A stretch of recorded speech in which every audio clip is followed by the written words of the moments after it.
الحمد لله الذي هدانا لدينه الذي ارتضى وسبيله الذي اصطفى ونصرنا لما يوجب زلفة لديه والوصول إليه فأمرنا لأداء فرض الجماعات وما وجب علينا فيها من الطاعات وقسمه لأهلها من العطاء في يوم الجزاء إنه هو العزيز الحكيم. اللهم فصل على محمد وآل محمد وسيكم عباد الله ونفسي بتقوى الله. أما بعد فأعوذ بالله من الشيطان الرجيم. بسم الله الرحمن الرحيم. إن الدين عند الله الإسلام. سبحان الله.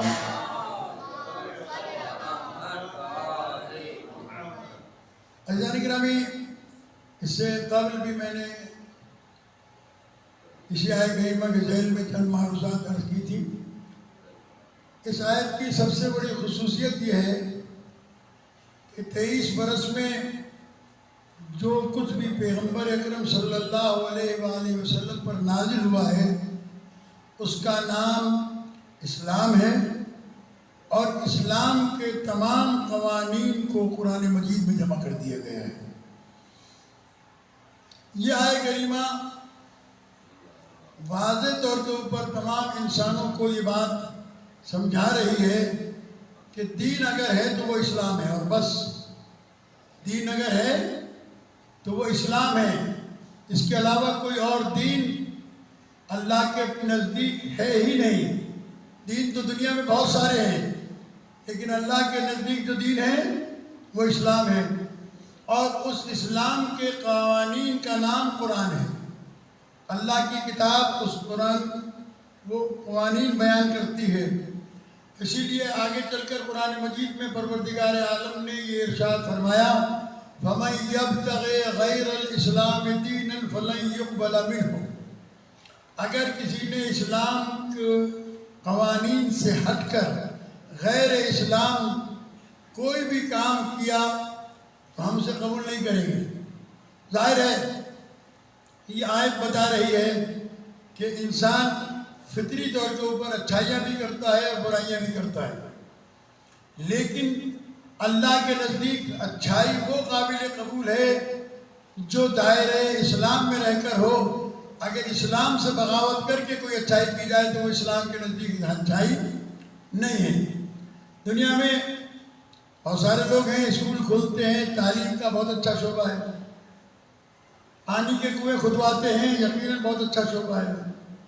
غریبوں کی مدد کرتے ہیں، یہ بہت اچھا شعبہ ہے. لیکن اللہ کے نزدیک یہ ایک عمل بھی قابل قبول نہیں جب تک کہ وہ مسلمان نہ ہو. اب یہ سوال کر سکتے ہیں آپ کہ اس نے جو اچھائیاں کی ہیں کیا ان اچھائیوں کی کوئی جزا بھی ہے یا یہ بیکار گئی؟ تو اس بات کے لیے بالکل واضح طور کے اوپر قانون ہے. قرآن مجید کے اندر فرقان حمید کے اندر اللہ تبارک و تعالیٰ نے فرمایا کہ جو شخص بھی وَمَن يَعْمَلْ مِثْقَالَ ذَرَّةٍ خَيْرًا يَرَهُ، جس نے بھی ذرہ برابر عمل خیر کیا وہ دیکھے گا. وَمَن يَعْمَلْ مِثْقَالَ ذَرَّةٍ شَرًّا يَرَهُ، جس نے بھی ذرہ برابر برائی کی اسے دیکھے گا. اب آگے چل کر میں آپ کے سامنے ایک بات عرض کرنا چاہتا ہوں کہ قرآن مجید کو قانون کو سمجھ کر پڑھ کر ایمان لا کر جو عمل کرتا ہے اس کی جزا اور ہے، اور جو شخص قرآن مجید پر عمل کیے بغیر اپنی مرضی سے کوئی نیکی کرتا ہے اس کی جزا کچھ اور ہے. اس کو تھوڑا سا آپ نے سمجھنا ہے تاکہ اسلام سمجھ میں آ جائے. میں آپ کی خدمت میں عرض کرتا ہوں کہ پروردگار عالم نے ارشاد فرمایا وَمَن يُرِدِ الدُّنْيَا نُؤْتِهِ مِنْهَا وَمَن يُرِدِ الْآخِرَةَ نُؤْتِهِ مِنْهَا. جو شخص ہم سے دنیا میں جزا مانگے گا ہم اسے دنیا میں جزا دیں گے، جو ہم سے آخرت میں جزا مانگے گا ہم اسے آخرت میں جزا دیں گے. تو یہ دنیا میں جزا کس کی ہے؟ دنیا میں جزا اللہ دیتا ہے. ان اللہ لا یضیع اجر المحسنین، اللہ نیکی کرنے والوں کی نیکیوں کو برباد اور ضائع نہیں کیا کرتا. جب اللہ نیکیوں کو ضائع نہیں کرتا ہے تو یہ بات بالکل سامنے کی ہے اور واضح ہے کہ نیکی تو نیکی ہوتی ہے، چاہے وہ کافر کرے یا مشرک کرے یا مسلمان کرے۔ البتہ جزا کا مسئلہ یہ ہے کہ اگر کافر نیکی کرے گا تو اسے جزا دنیا میں مل جائے گی، مسلمان نیکی کرے گا تو اسے دنیا اور آخرت دونوں میں ملے گی۔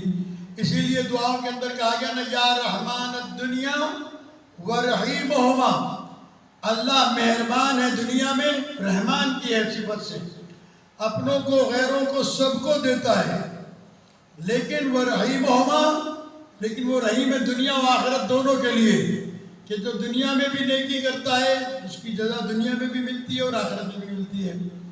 اب ہمارے یہاں مسئلہ سب سے بڑا یہ ہے کہ لوگ مسلمان تو کہلاتے ہیں خود کو، لیکن اسلام ان کے پاس نہیں ہوتا۔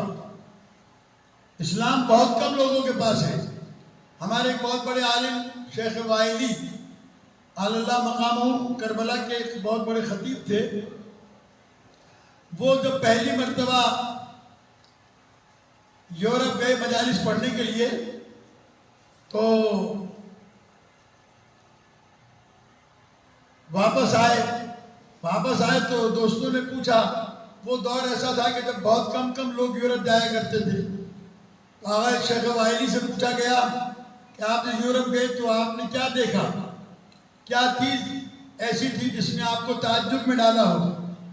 تو آپ نے ارشاد فرمایا کہ میں نے وہاں اسلام دیکھا، مسلمان نہیں تھے، ہمارے یہاں مسلمان ہیں لیکن اسلام نہیں ہے۔ ہمارے یہاں نام ہے مسلمانوں والا، کام مسلمانوں والے نہیں ہیں۔ ابھی آپ دیکھیں کہ ہمارے یہاں سیاست میں الیکشن ہو رہے ہیں۔ الیکشن کا مطلب کیا ہے؟ پہلی بات تو یہ کہ اسلام میں الیکشن کی کوئی گنجائش نہیں ہے۔ اسلام سلیکشن کا دین ہے۔ اسلام چناؤ کرتا ہے کردار کے اعتبار سے، اسلام ووٹنگ کے اعتبار سے چناؤ نہیں کرتا ہے۔ تو اسلام میں جمہوریت نام کی تو کوئی چیز اسلام میں نہیں ہے، لیکن اگر اس کے باوجود دنیا کے نظام کے ساتھ چلتے ہوئے آپ اگر الیکشن کراتے ہیں تو کینڈیڈیٹ وہ ہونا چاہیے کہ جو ملک کا وفادار ہو۔ لیکن ہمارے یہاں مسئلہ یہ ہے کہ اگر آپ فرقہ واریت کے اعتبار سے دیکھیں تو مولوی جتنا اپنے فرقے کا وفادار ہے اسلام کا وفادار نہیں، اسی طرح سیاستدان جتنا اپنی پارٹی سے وفادار ہے پاکستان سے وفادار نہیں ہے۔ لہذا اب طرح طرح کی باتیں لوگ میڈیا کے اوپر چھوڑتے ہیں کہ آپ کا ووٹ امانت ہے، اور آپ نے اگر کسی غلط آدمی کو ووٹ دیا تو آپ کا ووٹ ضائع ہو جائے گا۔ تو امام حسین علیہ السلام نے جو یزید کو ووٹ نہیں دیا تھا، امام حسین اور یزید کے درمیان ووٹنگ نہیں ہو رہی تھی۔ ایک تو بات یہ یاد رکھیں، امام حسین علیہ السلام اور یزید کے درمیان ووٹنگ نہیں تھی۔ امام حسین علیہ السلام سے وہ بیعت مانگ رہا تھا، خرید رہا تھا، یعنی جیسے میں کہوں گا ویسے تم کرو گے۔ وہاں کوئی الیکشن کا مسئلہ نہیں تھا، وہ تو امام حسین علیہ السلام سے دین خریدنا چاہتا تھا، انبیاء مرسلین کی محنت خریدنا چاہتا تھا، وہ اس کو اپنے حساب سے چلانا چاہتا تھا۔ لہذا یہ بہت ہی غلط جملے ہیں کہ امام حسین علیہ السلام کو یہاں لا کر کھڑا کر دیا جائے کہ امام حسین علیہ السلام نے یزید کو ووٹ نہیں دیا تھا، اگر تم کسی کو ووٹ دو گے تو وہ یزید کو ووٹ دینے کے برابر ہوگا، یا اگر کسی اچھے کو ووٹ دو گے تو وہ حسین کو ووٹ دینے کے برابر ہوگا۔ تو پہلی بات تو یہ کہ جتنے پاکستان میں کینڈیڈیٹ کھڑے ہیں ان میں سے اکثریت شرابیوں کی ہے، اکثریت حرام خوروں کی ہے، کوئی ایک بھی ایسا نہیں ہے جس کو حسین علیہ السلام کے کردار سے نسبت دی جا سکے۔ ہمارے یہاں پاکستان میں اس وقت حالات بہت زیادہ خراب ہو رہے ہیں، صبح کچھ ہے، دوپہر کچھ ہے، شام کچھ ہے۔ الیکشن کے حوالے سے علماء سے ملاقاتیں کرتے ہیں، سیاستدانوں سے ملاقاتیں کرتے ہیں، وڈیروں سے ملاقاتیں کرتے ہیں، چودھریوں سے ملاقاتیں کرتے ہیں، جہاں سے انہیں یہ امکان ہوتا ہے کہ اگر اس شخصیت کے پاس ہم جائیں گے تو یہاں سے ہمیں کچھ ووٹ حاصل ہو جائیں گے۔ لہذا یہ وہ لوگ ہیں کہ جو جاتے ہیں اپنے مقصد کی خاطر، ان کا کوئی تعلق، اور یہ یاد رکھیے گا اگر دنیا میں کوئی شخص اپنے ملک، اپنے وطن اور اپنے دین کے لیے خلوص کے ساتھ کام کرتا ہے تو اسے ووٹ مانگنے کی ضرورت نہیں پڑتی ہے۔ امام خمینی رضوان اللہ تعالیٰ علیہ نے اپنے کردار سے دنیا کو ثابت کیا۔ بادشاہ نے کروڑوں ڈالر پھینک کر بھی عوام کو خریدنا چاہا تو خرید نہیں سکا۔ امام خمینی نے پیرس میں بیٹھ کر عوام کے دل کو جیتا۔ جب آئے تو جو شہنشاہ تھا اسے بھاگنا پڑ گیا، جو فقیر تھا وہ شہر کے اندر بادشاہ کی حیثیت سے نازل ہوا۔ امام خمینی اور علماء ایران نے انقلاب لانے کے لیے جو درس دیا ہے وہ تربیت کا درس ہے، اخلاقیات کا درس ہے۔ آج ہمارے یہاں اشیاء خورد و نوش مہنگی ہیں، ہمارے یہاں ملازمتیں نہیں ہیں، ہمارے یہاں بہت سارے وسائل نہیں ہیں، بجلی نہیں ہے، پانی نہیں ہے، گیس نہیں ہے، چیزیں مہنگی ہیں۔ اس کا سبب ہم سب یہ جانتے ہیں کہ یہ حکمران کرتے ہیں، لہذا ہم حکمرانوں کے خلاف احتجاج کرتے ہیں۔ لیکن ایک بات یاد رکھیے گا، اس آیت کو میں پڑھتا ہوں، یہ آیت آپ سن لیجئے، اور میں بار بار پڑھ چکا ہوں، اسے دوبارہ بھی پڑھ رہا ہوں کہ پروردگار عالم نے قرآن مجید میں باقاعدہ طور پر ہر ایک شے کی مثال دے کر بیان فرمائی ہے۔ پروردگار عالم ارشاد فرماتا ہے ضرب اللہ مثلا قریۃ کانت آمنۃ مطمئنہ۔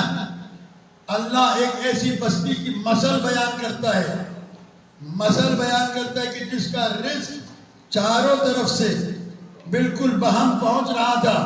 یاتی رزق رغدا من کل مکان، ہر طرف سے اس کا رزق آ رہا تھا، کوئی کمی نہیں تھی۔ فکفرت بانعم اللہ، انہوں نے اللہ کی نعمتوں کا کفر شروع کیا۔ فاذاقها اللہ لباس الخوف والجوع بما كانوا يصنعون، اللہ تبارک و تعالیٰ نے انہیں خوف اور بھوک کا لباس پہنا دیا جو کچھ وہ کر رہے تھے۔ آج آپ جائیں سرکاری دفتر میں، آج آپ جائیں اسکولوں میں، اساتذہ پڑھاتے نہیں ہیں، کہتے ہیں گھر آنا ٹیوشن پڑھائیں گے۔ دفتروں میں جائیں، جب تک رشوت نہیں دیں گے، جب تک آپ کو آپ کا حق نہیں ملے گا، جب تک آپ پیسے نہیں کھلائیں گے آپ کو آپ کا حق نہیں ملے گا۔ آپ پرائی زمین پر قبضہ کر کے چلے جائیں، پیسے کھلائیں، آپ کے نام ہو جائے گی زمین، اصلی مالک محروم ہو جائے گا۔ کتنے کھاتے تبدیل ہوتے ہیں روزانہ، سالوں کے سالوں کیس چلتے ہیں، ہماری عدالتوں میں فیصلے نہیں ہوتے۔ کیوں نہیں ہوتے؟ اس کی وجہ یہ ہے کہ میں اپنے آپ کو دیکھوں کہ میں نے کیا کیا ہے۔ آیا میرے اوپر میری بہنوں کا حق تو نہیں ہے، میرے بھائیوں کا حق تو نہیں ہے، میرے عزیزوں کا حق تو نہیں ہے۔ عزیزان گرامی، بہت ہی سخت جملے ہیں معصومین علیہ السلام کے کہ ہم عزیزوں کو محروم کرتے ہیں۔ مثلا میں ہوں، اللہ نے مجھے دولت دی ہے، مال دیا ہے، وافر مقدار میں رزق دیا ہے، میں مسجد کے لیے تو جا کر لکھواتا ہوں 1 لاکھ روپے لکھ دو۔ کوئی اور کار خیر کہیں ہو رہا ہو 10,000 روپے لکھ دو، 10 لاکھ روپے لکھ دو۔ لیکن میرا اپنا بھائی، میری اپنی بہنیں، میرے اپنے عزیز جن سے اللہ نے صلہ رحمی کا حکم دیا ہے، ان کی طرف نگاہ اٹھا کے نہیں دیکھتا، ان کو نہیں دیتا۔ معصوم فرماتے ہیں پیغمبر اکرم صلی اللہ علیہ وآلہ وسلم نے علی علیہ السلام کو دیکھ کر فرمایا یا علی، کوئی خیر ہو ہی نہیں سکتا ہے جب تک آدمی صلہ رحمی نہ کرے۔ میں دوسری جگہوں پر تو خرچ کرتا ہوں، بہت سارے لوگوں کو اوپر خرچ کرتا ہوں، لیکن ان کو نہیں دیتا جن کا حق میرے اوپر ہے۔ تو اگر ان کو نہیں دیتا ہوں تو یہ جتنا کچھ بھی میں نے دیا ہے یہ خیر میں نہیں جائے گا۔ عزیز کو اس لیے نہیں دیتا، موسانت ہوتا ہے، میرے ساتھ اس کی نہیں بنتی ہے، مجھے سلام نہیں کرتا ہے، میرے ساتھ اس کے تعلقات اچھے نہیں ہیں، اس لیے بھوکا مرتا ہے، مرنے دو۔ عزیزان گرامی، صلہ رحمی تعلقات کی بنیاد پر نہیں ہوتی، صلہ رحمی رشتوں کی بنیاد کے اوپر ہوتی ہے، اور صلہ رحمی کا حکم اللہ نے دیا ہے۔ اور یہ بات بھی یاد رکھیں، 3 قسم کے لوگوں پر اللہ نے قرآن مجید میں لعنت کی ہے۔ ہم اللہ کی لعنت مول لینے کے لیے تیار ہیں، لیکن اللہ کی بات ماننے کو تیار نہیں ہیں۔ لعنت اللہ علی قوم ظالمین، اللہ ظالموں پر لعنت کرتا ہے، قوم ظالم پر لعنت کرتا ہے۔ تو جو اللہ ظالموں پر لعنت کرتا ہے، اگر میں ظلم کرتا ہوں تو خدا کی لعنت مجھ پر آئے گی یا نہیں؟ لعنت اللہ ہے علی الکاذبین، جھوٹوں پر اللہ کی لعنت ہو۔ تو جب میں جھوٹ بولتا ہوں سارا دن تو لعنت میرے اوپر آئے گی یا نہیں آئے گی؟ یہ کوئی پاکستان کے قومی ادارے یا کسی سرکاری ادارے کا کام نہیں ہے کہ جسے چاہے دے جسے چاہے نہ دے۔ اللہ تبارک و تعالیٰ نے اس چیز کو آزاد کر دیا ہے، جو ظلم کرے گا اس پر لعنت ہوگی، چاہے وہ کوئی بھی ہو۔ جو آدمی جھوٹ بولے گا اس پر اللہ کی لعنت ہوگی، چاہے وہ کوئی بھی ہو۔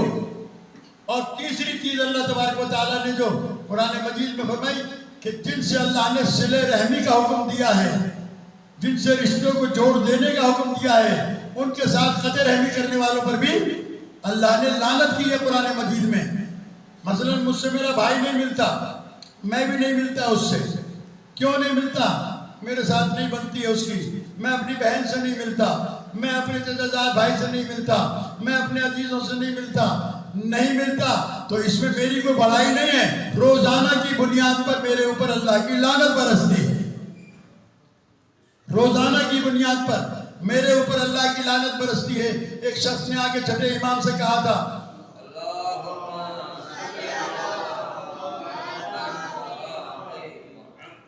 امام علیہ السلام نے آ کے کہا، کہنے لگا یا اپنا رسول اللہ، یا امام، میرے ماں باپ کا انتقال ہو گیا ہے، میرے چچا زاد ہیں، انہوں نے پوری جائیداد پر قبضہ کر لیا ہے، گھر کے اوپر ایک چھوٹا سا کمرہ مجھے رہنے کے لیے دے دیا ہے۔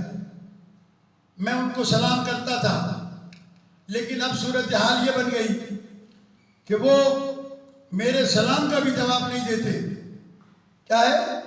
میرے سلام کا بھی جواب نہیں دیتے۔ امام علیہ السلام سے کہنے لگا، مولا میرا دل یہ چاہتا ہے کہ میں بھی ان پر سلام کرنا چھوڑ دوں، میں بھی ان پر سلام کرنا چھوڑ دوں۔ امام علیہ السلام نے مسکرا کر فرمایا، اے بندے خدا، انہوں نے اگر اپنے لیے اللہ کی لعنت اور غضب خدا کے گڑھے میں اپنے آپ کو گرایا ہے تو تجھے کس عقل مند نے بتایا کہ تو بھی اسی گڑھے میں جا کر کے؟ لہذا اس چیز کو سمجھنے کی اشد ترین ضرورت ہے۔ صلہ رحمی پر نہ کرنے والے پر لعنت ہے۔ اسی لیے پیغمبر اکرم صلی اللہ علیہ وآلہ وسلم نے حدیث ارشاد فرمائی، رب تال القرآن والقرآن یلعنہ، کچھ قرآن مجید پڑھنے والے ایسے بھی ہیں جو قرآن پڑھتے ہیں اور قرآن ان پر لعنت کرتا ہے۔ قرآن کھلا ہوا ہے، قرآن پڑھ رہے ہیں، ابھی کوئی پیسے لینے آ گیا سود خور سے، اس نے قرآن مجید بند کیا، سود کا سودا کیا، پھر قرآن پڑھنے بیٹھ گیا۔ یہ قرآن کی تلاوت نہیں کر رہا، یہ قرآن کی لعنت لے رہا ہے اپنے اوپر، یہ ملعون ہے۔ اسی طریقے سے جب لوگ صلہ رحمی کرنا چھوڑ دیں، جب لوگ نیکیاں کرنا چھوڑ دیں، جب لوگ اچھائیاں کرنا چھوڑ دیں اور اسلام کو اپنی مرضی کے مطابق گزارنا شروع کر دیں، تو اس صورت میں معاشرے کے اوپر عذاب آتا ہے۔ یہ کفران نعمت ہے۔ اللہ نے رزق دیا ہے، فقیر آ جائے دروازے پر، بابا معاف کر، اللہ نے دیا ہے دو، کہتے ہیں آپ کو نہیں پتا، ایک دفعہ دے دیں گے یہ روزانہ ہل جائے گا، یہ روزانہ آئے گا۔ اللہ نے آپ کو دیا ہے، اللہ سے بھی تو آپ روزانہ مانگتے ہیں، اللہ بھی تو روزانہ آپ کو دیتا ہے۔ اگر یہی جملہ اللہ کہہ دے کہ روزانہ روزانہ تو ہاتھ اٹھا کے کھڑا ہے، پھر کیا کریں گے؟ اس لیے اس وقت جو ہماری صورتحال ہے وہ یہ کہ ہمارے ڈیپ فریزر بھرے ہوتے ہیں کھانوں کے ساتھ، ہم کسی غریب اور فقیر کو کھانا کھلانے کے لیے تیار نہیں ہوتے۔ ہمارے عزیز و اقارب ہیں، ہم اپنی مرضی کے خلاف ان سے ملنے کے لیے تیار نہیں، ہم اپنے پڑوسیوں کے ساتھ اچھا سلوک کرنے کے لیے تیار نہیں، جبکہ پیغمبر اکرم صلی اللہ علیہ وآلہ وسلم کا ارشاد ہے کہ پڑوسیوں کے ساتھ اچھا سلوک کرو، یہاں تک کہ اصحاب رسول صلی اللہ علیہ وآلہ وسلم نے ارشاد فرمایا کہ ہم نے جب پیغمبر سے پڑوسیوں کے حقوق سنے تو ہمیں ایسا لگا کہ کہیں ایسا نہ ہو کہ اللہ تعالیٰ ورثے میں انہیں ہمارے ساتھ شامل نہ کر دے. چلو آپ پڑھیں بابا جب اللہ محمد.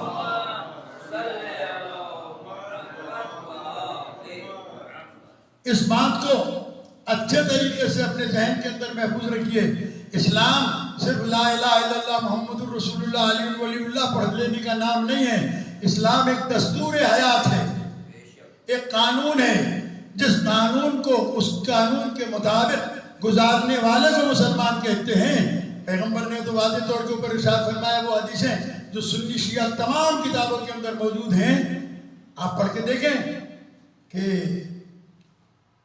ایک دفعہ پیغمبر اکرم ارشاد فرماتے کہ وَمَن لَمْ يَحْتَمْ وَمَن يَسْبَعْ وَلَمْ يَحْتَمْ بِغُمُورِ الْمُسْلِمِينَ فَهُوَ لَيْسَ بِمُسْلِمٍ. جو شخص صبح کرے اس حالت میں کہ اسے مسلمانوں کے معاملات کی کوئی فکر نہ ہو، وہ آدمی مسلمان ہی نہیں ہے. المسلم من سلم المسلمون من یدہ ولسانہ. مسلمان وہ ہے کہ جس کی زبان اور ہاتھ سے دوسرے مسلمان محفوظ ہوں. جس کی زبان سے دوسرے مسلمان محفوظ نہ ہو وہ بھی مسلمان نہیں. جس کے ہاتھ سے دوسرے مسلمان محفوظ نہ ہو وہ بھی مسلمان نہیں. ہمارے ہاں آپ جائیں فروٹ والے کے پاس، آپ جائیں دکانداروں کے پاس، آپ جائیں بازار میں کسی اور خریداری کے لیے جائیں، کوشش ہوگی اس کی کہ خراب چیز اس کے حوالے کر دی جائے. کوئی نہ کوئی نقص ہوگا، کوئی نہ کوئی عیب ہوگا. تو جب تاجر تولنے میں کمی کرے گا، ہمارے یہاں اس وقت پاکستان میں کتوں کا گوشت ہوٹلوں پر کھلایا جا رہا ہے، مری ہوئی مرغیوں کا گوشت ہوٹلوں کے اوپر کھلایا جا رہا ہے، چھوٹے چھوٹے بھینس اور گائے کے بچے کاٹ کر بکرے کے نام پر کھلایا جا رہا ہے. یہ حلال ہے یا حرام ہے؟ چاہے اس کا ذبیحہ حلال کیوں نہ ہو، یہ حرام ہے. کسی بزرگ نے کہا تھا کسی زمانے میں کہ آخری دور وہ آئے گا کہ جب لوگ جیب میں حرام کا مال لے کر حلال گوشت کی دکان ڈھونڈ رہے ہوں گے. حلال چاہیے، حلال تو مل جائے گا آپ کو، لیکن جو آپ کا پیسہ حرام کا ہے، اس پیسے سے جو خریدو گے یہ بھی حرام ہو جائے گا، چاہے پورے شرائط کے ساتھ ذبیحہ کیا ہوا کیوں نہ ہو. اس لیے ضرورت اس امر کی ہے. جھوٹ بولنا ہمارے یہاں عام ہو گیا ہے. کہتے ہیں جھوٹ کے سوا گزارا ہی نہیں ہو سکتا، جھوٹ کے سوا ہماری گزران ہی نہیں ہے. لہذا اسلام کے قوانین کو سمجھنے کے لیے تھوڑا سا اپنے اوپر جبر کرنا پڑے گا. یقیناً جو آدمی اسلام کے قانون پر عمل کرتا ہے وہ لوگوں کے طعن و تشویش کا شکار بنتا ہے. مولا کائنات علی ابن ابی طالب علیہ السلام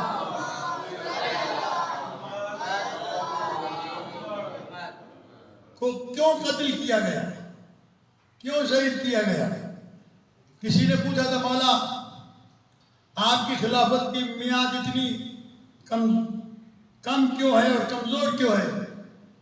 فرمایا کہ دنیا کفر کے ساتھ تو چلتی ہے لیکن عدل کے ساتھ نہیں چلتی. اور یہ کہا کسی عیسائی مورخ نے، قتل علی ابن ابی طالب شدت عدل. علی ابن ابی طالب قتل کیے گئے اپنے شدت عدل کی وجہ سے. امیر المومنین علیہ السلام قتل کیے گئے شدت عدل کی وجہ سے. تو جسے شدت عدل کی وجہ سے قتل کر دیا گیا، ہم اس علی علیہ السلام کے پیروکار ہیں جس نے ہمیں سچ بولنے کی تعلیم دی ہو. اہل بیت علیہ السلام کے دروازے سے وابستہ ہونے میں اس وقت فخر کرنا چاہیے جب ہماری سیرت و کردار میں بھی اہل بیت علیہ السلام کا کردار نظر آئے. بہت سارے لوگ ہیں دنیا میں، مولا کائنات جب جنگ صفین لڑ رہے تھے تو کچھ لوگ ایسے بھی تھے جو نماز علی علیہ السلام کے پیچھے پڑھتے تھے اور کھانا حاکم شام کے دسترخوان پہ جا کر کھاتے تھے. تو کسی نے پوچھا کہ یہ کیا دوغلاپن ہے کہ نماز یہاں پڑھتے ہو کھانا وہاں کھاتے ہو. کہنے لگے کہ نماز کا مزہ علی کے پیچھے آتا ہے، لیکن جو علی کے پاس کھانا ہے وہ اتنا مزیدار نہیں ہے جتنا بادشاہ کے دسترخوان پر ہے. آج وہ اس مزاج کے لوگ ہمارے یہاں موجود ہیں کہ لوگ اچھے کام کرتے ہیں، نماز علی علیہ السلام کے طریقے سے پڑھتے ہیں، لیکن کھانا جا کر وہ بھی ان کے دسترخوان پر کھاتے ہیں جو ملوکیت کے دسترخوان کے برابر ہے. یہ ایک بہت بڑا مرحلہ ہے. ہمارے ہاں اسلام کو سمجھنے کی کوشش نہیں کی گئی. تفہیم دین، تفہیم اسلام. آپ دیکھیں ہمارے ہاں، ہم دیکھ رہے ہیں اس وقت شیعہ ہیں، اثنا عشری ہیں، لیکن اگر پارٹی الگ الگ ہے تو دونوں ایک دوسرے کے شدید دشمن ہیں. ایم کیو ایم میں ہیں شیعہ، یہ شیعہ کہلانے کے قابل ہیں. سندھی تحریکوں میں شیعہ ہیں، کیا وہ شیعہ کہلانے کے حقدار ہیں؟ یہ کہ اسلام تو لسانیات سے، علاقیات سے پاک ہے. کیسا سندھی اور کیسا پنجابی اور کیسا مہاجر اور کیسا بلوچ کیسا، پیغمبر نے تو فرمایا لا شرقیہ ولا غربیہ. اسلام میں مشرق و مغرب کی کوئی قید نہیں ہے. جو کلمہ پڑھتے ہیں انما المؤمنون اخوہ، یہ ایک دوسرے کے بھائی ہیں. آج ہمارے ہاں زبان کے اوپر بھی مسائل ہیں، علاقے کے اوپر بھی مسائل ہیں، قومیات کے اوپر بھی مسائل ہیں، اور یہ سارے مسائل ہمیں اسلام سے الگ کرتے ہیں. جب ہمارے امام کا ظہور ہوگا تو ہم اس وقت کیسے ثابت کریں گے کہ ہم آپ کے شیعہ ہیں؟ امام علیہ السلام کے پاس جب آپ جائیں گے تو کیا بن کے جائیں گے؟ سندھی، مہاجر، بلوچ، پٹھان، بنگالی، ہندی، ایرانی، عراقی، کیا بن کے جائیں گے امام کے پاس؟ کبھی سوچنا، غور کرنا اپنے آپ کو تنہائی میں بیٹھ کر، امام کے پاس کس حیثیت سے جائیں گے آپ؟ اور امام علیہ السلام آپ کو کس حیثیت سے قبول فرمائیں گے؟ آپ نے اگر امام علیہ السلام کے پاس جانا ہے تو صرف اور صرف شیعہ بن کے جانا ہے. اور شیعہ قومیات میں تقسیم نہیں ہوتے، شیعہ لسانیات میں تقسیم نہیں ہوتے، شیعہ تنظیموں اور پارٹیوں میں تقسیم نہیں ہوتے. میں 1000 بار پڑھ چکا ہوں اور پھر پڑھتا ہوں، بار بار پڑھتا ہوں. امام موسیٰ کاظم علیہ السلام کی شہادت کا دن آ رہا ہے. ابھی تھوڑے دن کے بعد 25 تاریخ کو امام علیہ السلام کی شہادت مجلس ہوگی. یہاں پر بھی، ٹھٹے میں بھی، سب جگہ کو، پوری دنیا میں باب الہوائی کی شہادت کی مجالس برپا ہوں گی. امام علیہ السلام ارشاد فرماتے ہیں کہ ہمارا شیعہ کہیں کا رہنے والا ہو، کوئی زبان بولنے والا ہو، کہیں کا بھی رہنے والا ہو، کسی زبان کا بولنے والا ہو، کسی علاقے سے تعلق رکھتا ہو، کسی قوم سے تعلق رکھتا ہو، یہ ساری چیزیں اپنی جگہ کے اوپر، لیکن اگر وہ شیعہ ہے ہمارا تو ان کا آپس میں رشتہ ایسے ہے جیسے دو سگے بھائیوں کا ہوتا ہے، چاہے باپ الگ ہی کیوں نہ ہو. کیا ہم اس قسم کے شیعہ ہیں؟ کیا ہم نے آل محمد کو اس طریقے سے مانا ہے؟ کیا ہم نے اہل بیت علیہ السلام کے چاہنے والے کی مدد کرنے کی کبھی کوشش کی ہے؟ اگر کوئی غریب ہے، کسی کو دوا کی ضرورت ہے، کسی کا بچہ اسکول نہیں جاتا ہے، کسی کو کوئی اور پریشانی ہے، اگر وہ پریشانی جینین ہے اور حقیقی پریشانی ہے، آپ کے علم میں ہے، تو پھر آپ چاہیے کہ آپ اس کی پریشانی کو اپنی حیثیت کے مطابق دور کریں. 4 دوست مل کر کریں، 6 دوست مل کر کریں. یہ نہ کہیں کہ میرے پاس نہیں ہے، یہ نہیں ہے کہ میں کیا کروں، میں کیا کر سکتا ہوں. آپ یقین کریں کہ آپ اس رسول کے ماننے والے ہیں کہ سرکار ختم مرتبت کے پاس ایک فقیر آیا، کہا اللہ کے رسول میں بھوکا ہوں، مجھے کھانے کے لیے کچھ چاہیے۔ آپ نے اصحاب رسول صلی اللہ علیہ وآلہ وسلم جو اس وقت مسجد میں بیٹھے ہوئے تھے ان سے کہا تمہارے پاس کچھ ہے کھانے کو؟ انہوں نے کہا کہ نہیں، ہم خود فاقے سے ہیں، ہمارے پاس کھانے کے لیے کچھ نہیں ہے۔ آپ نے ارشاد فرمایا اچھا، جناب بلال سے کہا یا جناب سلمان سے کہا، 2-3 دفعہ کے واقعات ہیں مختلف، کہا جاؤ اور میری ازواج کے دروازے کھٹکھٹاؤ، دیکھو وہاں سے کچھ مل جائے تو۔ گئے، وہاں سے بھی جواب ملا کچھ نہیں۔ آخر میں جناب فاطمہ زہرا سلام اللہ علیہ کے دروازے پر آئے۔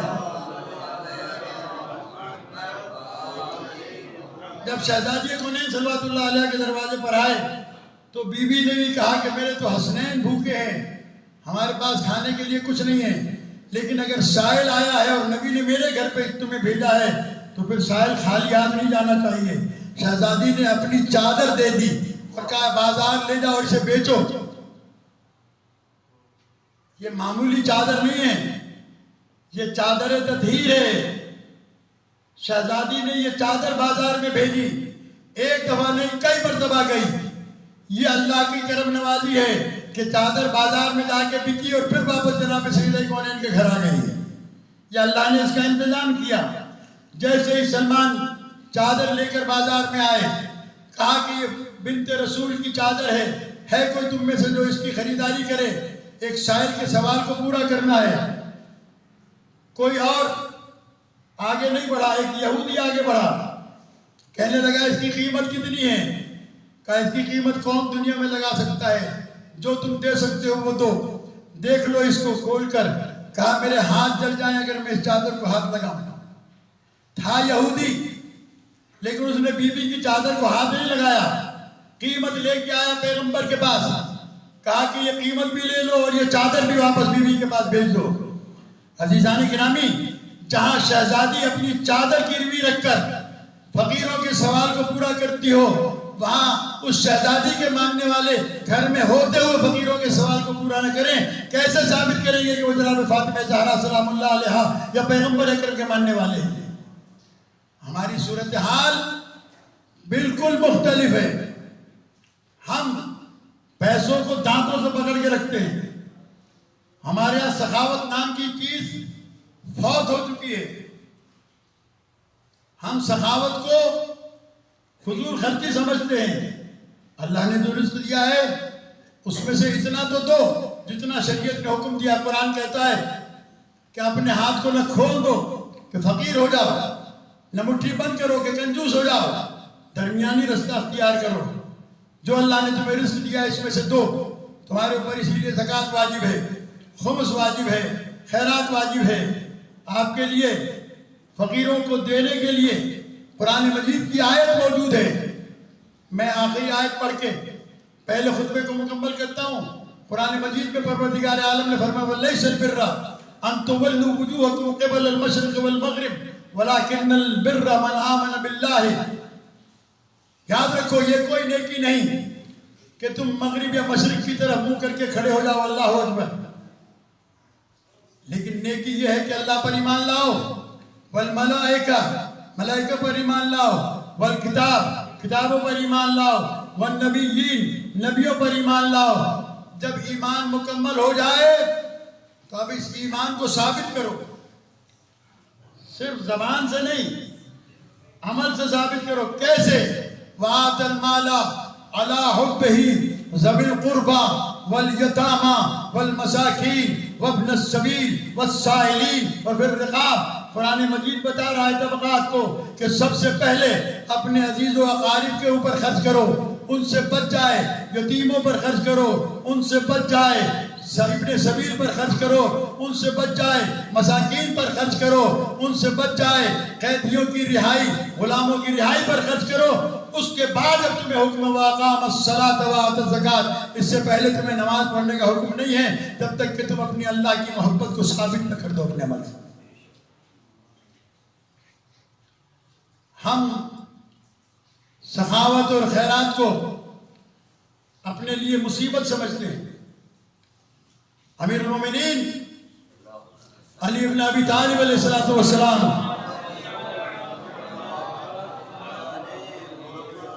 ارشاد فرماتے ہیں، امیر المومنین فرماتے ہیں کہ سیأتی علی الناس زمان لا یقرب فیہ الا الماحل، ایک ایسا زمانہ آنے والا ہے کہ جب مقرب بارگاہ مسخرے ہوں گے، جو سب سے زیادہ تمسخر کرے گا۔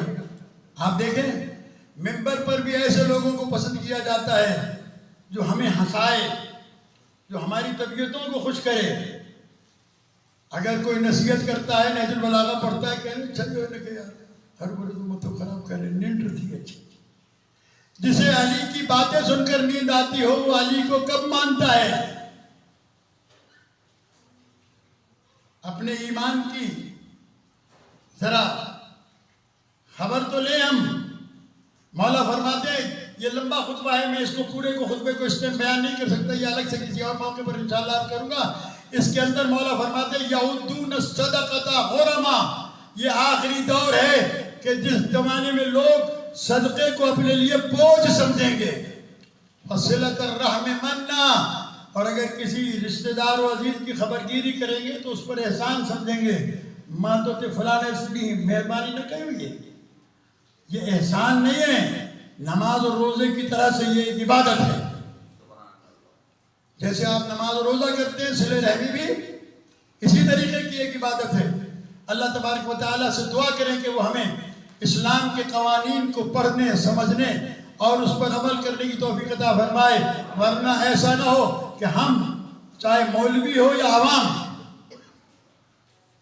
کوئی فرق نہیں پڑتا، جو بد عمل ہے وہ بد عمل ہے، جو صاحب عمل ہے وہ صاحب عمل ہے۔ یہ یاد رکھیے گا، اسلام کردار کا نام ہے، اسلام ہولیے بنانے کا نام نہیں۔ ہو سکتا ہے امام ابا قبا میں بھی کوئی شیطان ہو، میں بالکل ڈھکی چھپی بات کرتا نہیں ہوں، واضح طور کے اوپر یہ یاد رکھیے۔ اور شیطان کبھی بھی کسی شرابی کی شکل میں نہیں آتا، شیطان کسی جواری کی شکل میں نہیں آتا، شیطان ہمیشہ نیکوکاروں کی شکل میں آتا ہے۔ اسے لوگوں کو گمراہ کرنا ہوتا ہے تو وہ نیکوکاروں کی شکل میں آتا ہے۔ اپنے آپ کو محفوظ کریں اگر زمانے کے امام کا استقبال کرنا ہے، ورنہ یہ اللہم کل ولیک الحجۃ ابن الحسن پڑھنے سے کچھ نہیں ہوگا۔